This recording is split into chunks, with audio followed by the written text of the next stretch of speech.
সম্প্রতি দেশের শীর্ষ আদালতের প্রধান বিচারপতির বেফাঁস মন্তব্য থেকে জন্ম নেওয়া ককরোচ জনতা পার্টির দাপট ক্রমশ বাড়ছে।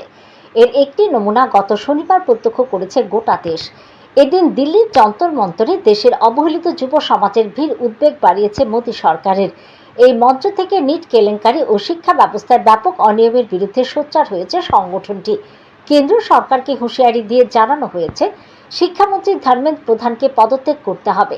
7 দিনের মধ্যে পদত্যাগ না করলে দেশ জুড়ে ছড়িয়ে পড়বে আন্দোলন।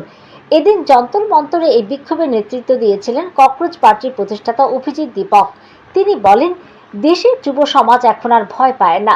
পাশাপাশি তিনি বলেন, তাদের লড়াই এখানেই শেষ নয়। 7 দিনের মধ্যে কোনো ব্যবস্থা না নেওয়া হলে তারা পথে নামবেন। দেশের শিক্ষা ব্যবস্থায় বড় পরিবর্তনের সময় এসেছে বলে জানান দীপক। আন্দোলনের ভবিষ্যৎ পরিকল্পনা নিয়ে আলোচনা করতে ইনস্টাগ্রামে লাইভে এসে সমর্থকদের উদ্দেশ্যে ভাষণ দেবেন তিনি। আন্দোলনের সাফল্য ব্যাখ্যা করে দীপক বলেন, আমাদের প্রতিবাদ সফল হয়েছে।